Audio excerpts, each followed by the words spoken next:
ఉన్నది. ఎస్ఐఆర్ కానీ మెంబర్షిప్ కానీ ఒక నెల కార్యక్రమం, అది కేటీఆర్ గారు చెప్తారు ఆ విషయం. ఓన్లీ 1 మంత్ కార్యక్రమం.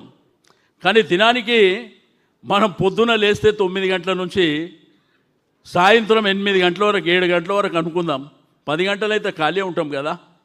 ఈ 10 గంటలలో మనం చేసేది ఏంటంటే, తప్పకుండా చాలామంది అనుకుంటారు ఏంటంటే, అరే నేను తెలంగాణ ఉద్యమంలో పనిచేసిన, తెలంగాణ కోసం పనిచేసిన, గులాబీ జెండా కోసం పనిచేసిన, కేసీఆర్ గారు 10 ఏళ్ళు ముఖ్యమంత్రి అయినరు, నాకు ఏ పదవి రాలేదు, నాకు ఏమి రాలేదు అని చెప్పి రకరకాలుగా కొంతమంది మాట్లాడుకుంటారు. అది వాస్తవం కావచ్చు, ఎందుకంటే ప్రభుత్వం కొత్తగా ఏర్పడినప్పుడు ప్రభుత్వానికి కూడా అనేకమైనటువంటి కార్యక్రమాలు, ఎజెండాలు ఉంటాయి. కానీ ఒకటి మాత్రం గుర్తుంచుకోండి, ఈ గులాబీ జెండాని అన్నిటికంటే పెద్ద పదవి. ఈ జెండాకు ఉన్నటువంటి వాల్యూ ఏంది ఎరకనా? మీ బస్తీలో నీళ్లు రాకపోతే వాళ్ళు నీ దగ్గరికే ఎందుకు వస్తున్నారు? ఎందుకు వస్తున్నారు నీ దగ్గరికే? ఈ జెండాకు ఉన్నటువంటి పవర్, ఈ గులాబీ పార్టీలో ఉన్నటువంటి పవర్ నీ ఇంటికి రప్పిస్తుంది. ఆడ 300 ఇండ్లుంటే నిన్నే నాయకునిగా అక్కడ పేపర్లు ఎందుకు వస్తుంది? ఈ యొక్క జెండాకు ఉన్నటువంటి పవర్. మన ప్రభుత్వం వచ్చినప్పుడు ఎన్ని మేళ్ళు చేసినాం, పెన్షన్లు ఇచ్చినాము, రకరకాల కార్యక్రమాలు, రోడ్లు వేయించినాం, ఇండ్లు కట్టించినాం, ఫ్లైఓవర్లు కట్టినాం, పార్కులు కట్టినాం, వైకుంఠ ధామాలు కట్టినాం, పంజగుట్ట బొందలు గడ్డ అంటాం కదా మనం. అప్పుడు ఎట్లుండే, ఇప్పుడు ఎట్లుంది? ఎవరు చేశారు? అంటే కేసీఆర్ గారి ఆలోచన అంతవరకు వెళ్ళింది. ఇప్పుడు చూస్తున్నాం ఈ ప్రభుత్వాన్ని, అదే ఫ్రీగా నీళ్ళు ఇచ్చినాము, డబుల్ బెడ్రూమ్ ఇల్లు కట్టించినాము, నిమ్స్ హాస్పిటల్ కడుతున్నాము, సన్న బియ్యం ఇచ్చి చాలా కార్యక్రమాలు చేసినాం. మనకు 100 ఉన్నాయి.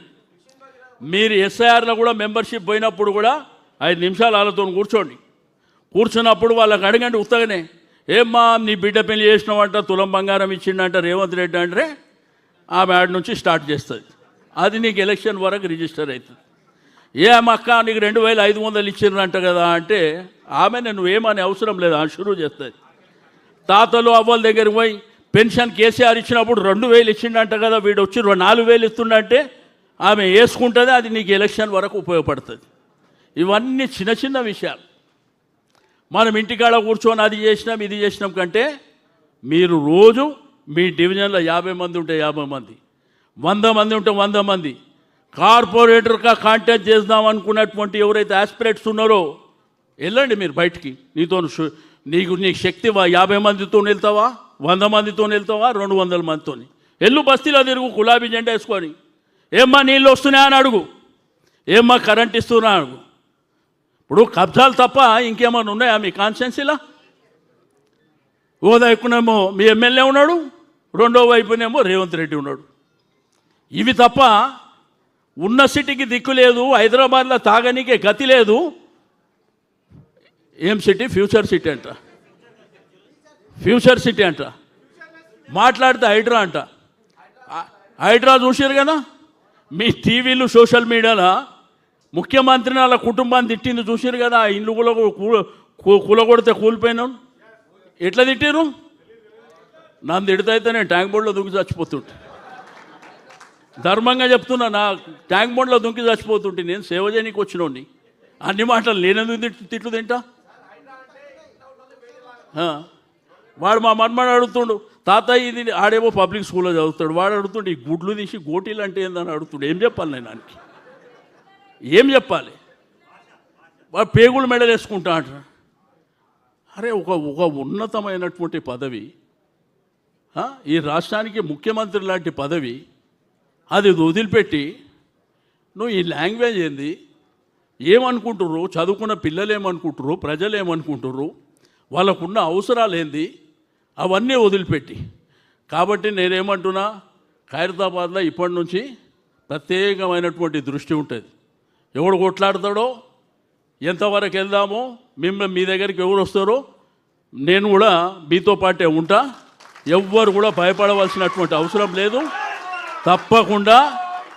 తప్పకుండా ఈ ప్రభుత్వం మెడలు వంచి ప్రభుత్వం చెప్పినటువంటి అనేకమైనటువంటి సంక్షేమ కార్యక్రమాలు మీరు ఇచ్చే వరకు మిమ్మల్ని వదిలిపెట్టే సమస్యనే లేదు. ఎందుకంటే పార్టీ ఏమన్నా ఆషామాషి పార్టీ, ఈ రాష్ట్రాన్ని తెచ్చినటువంటి పార్టీ ఈ గులాబీ జెండా ఆషామాషి పార్టీ కాదు. కాబట్టి ఈ తెలంగాణ భూభాగం మీద ఎవ్వడెన్ని నకరాలు చేసినా కానీ వదిలిపెట్టే సమస్యనే లేదు. ఎట్టి పరిస్థితుల్లో వదిలిపెట్టాం. ఏంది దోపిడీ రాష్ట్రంలో? ఎవరికి దోచింది ఆడే దోసుకుంటుండు, ఎవడు ఇష్టం ఉన్నది వాడే చేసుకుంటుండు, ఏది పడితే అది. ఈరోజు ఏంటంటే హైదరాబాద్ పరిస్థితి, కేసీఆర్ గారి పరిపాలన ఎంత అద్భుతమైనటువంటి పరిపాలన అందించిండు. ఆ రోజు ప్రజలు ఎంత సంతోషంగా ఉన్నారు. ఈరోజు పండుగ చేసుకుందామంటే కూడా జోబులో 1000 రూపాయలు లేవు పండుగలు చేసుకుంటే. ఆ రోజు సంబంధ వర్గాలు సంతోషంగా ఉండాలని ఒక మాంకాళి జాతర చేసుకుంటే మీరు చందాలు వసూలు చేయొద్దు, ప్రభుత్వమే ఇస్తుందని పెద్ద మనసుతో కేసీఆర్ గారు ఇచ్చారు.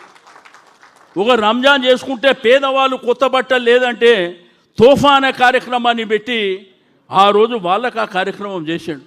అదేవిధంగా క్రిస్టియన్కు క్రిస్మస్ చేసుకుంటే ఇట్లా అన్ని వర్గాల ప్రజలు సంతోషంగా ఉండాలనేటువంటి భావనతోని కార్యక్రమాలు. ఓకే, ప్రజల అధికారం 10 ఏళ్ళ తర్వాత ఇవ్వకపోయిండొచ్చు, కానీ ఈరోజు అదే ప్రజలు ఏం చెప్తున్నారు? కేసీఆర్ గారు ఎక్కడున్నో మీరు రావాలి, కేసీఆర్ గారు మీ పరిపాలన మళ్ళీ కావాలి. రైతాంగం రాష్ట్రంలో ఒడ్లు కొనేటోడు దిక్కులేడు. ఆ రోజు కేసీఆర్ గారు యూరియా 6 నెలల ముందే స్టాక్ చేసి పెడుతుండే. ఈరోజు ఎక్కడికి పోయినాయి? పెద్ద పెద్ద పేపర్లు యాడ్లు వేసుకుంటారు సిగ్గు లేకుండా, పని చేయకుండా. కాబట్టి మీ అందరికీ నేను ప్రత్యేకంగా రిక్వెస్ట్ చేసేది ఒకటే, మీరందరూ సంతోషంగా ఉండండి. ఈరోజు ఇక్కడ ఉన్నటువంటి వాళ్ళు కూడా సీనియారిటీ, జూనియారిటీ, పెద్ద చిన్న మొదటి నుంచి ఉన్నాయి, అన్ని గౌరవాలు అందరికీ ఉంటాయి. ఎవరినో ఇగ్నోర్ చేయాలి, ఎవరినో దూరం పెట్టాలి, ఎవరినో దగ్గర పెట్టాలని మేము కోరుకునేటోళ్ళం కాదు. అందరు సమిష్టిగా కలిసి పోరాటం చేద్దాం, అందరు కలిసిమెలిసి పోరాటం చేద్దాం, అందరూ ఒకరి సహకారం తీసుకొని పోరాటం చేద్దాం. ఎందుకంటే మీద పోరాటం చేయడం మూలన మనకే నష్టం జరుగుతుంది. కాబట్టి డెప్త్కి వెళ్ళి పోరాటం చేద్దాం. అంతేగాని దీంట్లో కొంతమందిని దూరం పెట్టాలి, దగ్గర పెట్టాలి, అటువంటి కార్యక్రమాలు ఉండవు. ఇది పార్టీ అనేది సముద్రం లాంటిది. ఎందుకు చెప్తున్నా అంటే కొంతమందికి తెలియక, నేను 30 ఏళ్ళ నుంచి రాజకీయాల్లో ఉన్నా, నాకు అనుభవం ఉన్నది. అనుభవం ప్రకారం